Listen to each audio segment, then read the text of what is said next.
Après les travaux préparatoires, le génie civil et le passage du tunnelier, les gares, les ouvrages de service et le tunnel du Grand Paris Express doivent être entièrement aménagés et équipés. Il faut les transformer avant de procéder aux essais avec les rames, à la marche à blanc et enfin à la mise en service. La structure de la gare terminée, différents corps de métier interviennent simultanément pour aménager les espaces et installer les équipements indispensables au bon fonctionnement de la gare. L'installation des murs intérieurs et des plafonds permet de séparer les espaces techniques des espaces voyageurs. D'autres interventions consistent à installer manuellement portes, fenêtres, serrures, garde-corps et façades. Un important maillage de réseau est déployé afin d'alimenter les installations en électricité, en eau et assurer le renouvellement de l'air. Plombiers, électriciens et chauffagistes interviennent tout au long de la phase d'équipement de la gare.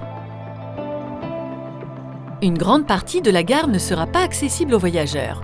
Il s'agit des locaux techniques qui accueillent la ventilation, les postes électriques, mais aussi des espaces de travail, d'exploitation et de sécurité. Chaque gare est équipée d'ascenseurs, d'escaliers fixes et mécaniques. Ils garantissent une accessibilité complète aux personnes à mobilité réduite et une desserte rapide depuis l'extérieur.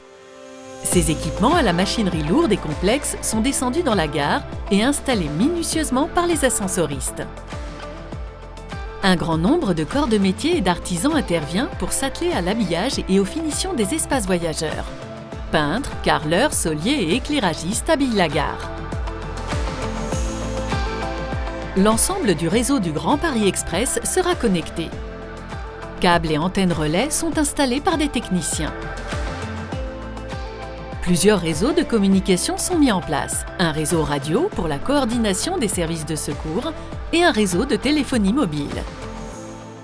Élément majeur d'un métro automatique, les portes palières pleine et hauteur sont installées afin de sécuriser l'accès au train. Leur pose demande un travail rigoureux pour un alignement très précis avec le quai, permettant l'accessibilité des personnes en fauteuil roulant. Tous les équipements liés à l'accessibilité sont ensuite mis en place. Signalisation sonore, signalétique, bandeaux lumineux et dispositifs d'information en temps réel, tels que l'indicateur du taux de remplissage des rames. Des techniciens spécialisés installent un système complet de sécurité. Détecteurs de fumée, extincteurs automatiques et vidéosurveillance. L'installation du poste central de sécurité permet la coordination des équipes en cas d'incident et un relais direct avec les dispositifs d'appel urgence situés dans la gare et sur les quais. Les éléments dédiés à l'accueil des voyageurs sont installés.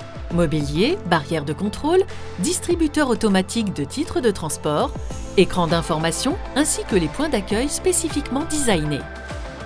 En surface, les réseaux extérieurs et l'éclairage sont installés. Le parvis est aménagé et végétalisé en cohérence avec l'espace public environnant.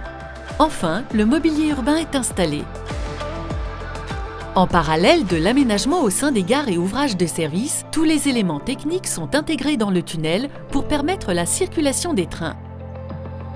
Après le passage du tunnelier, le radier en béton est coulé afin de réaliser une surface plane pour y poser la voie ferrée. Il dispose de fourreaux permettant le passage des câbles des futurs réseaux.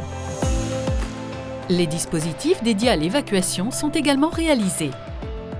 L'alimentation de l'électricité, de la fibre optique et du réseau de communication est rendue possible par la pose de fourreaux et de câbles qui cheminent le long des tunnels à travers les gares et ouvrages de service.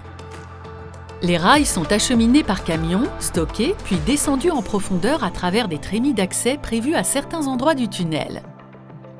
Chaque rail mesure 18 mètres et pèse près d'une tonne.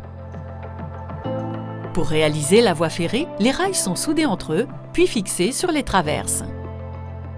L'ensemble est ensuite réglé en hauteur, puis du béton est coulé pour le solidariser au radier. Une équipe procède ensuite à la fixation de la caténaire sous la voûte du tunnel qui alimentera les trains. On pose ensuite les derniers éléments qui assurent la sécurité des voyageurs. Des passerelles de cheminement piéton pour l'accès au secours et l'évacuation, un système de ventilation, le dispositif d'appel et la colonne sèche permettant le raccordement en eau en cas d'incendie. Les derniers éléments dédiés à l'automatisme des trains sont installés. Ces infrastructures intelligentes contrôlées à distance permettent de conduire les rames et commander les ouvertures et fermetures des portes palières en gare. Les antennes, routeurs et réseaux haute fréquence assurent la communication entre le poste de commande centralisé et les trains. Une fois la phase d'aménagement et d'équipement des gares, ouvrages de service et tunnels achevés, les trains pourront être acheminés et insérés dans le réseau à partir des centres d'exploitation et de maintenance. Viendra alors la phase d'essai du système de transport comme des gares, puis la marche à blanc, avant la mise en service.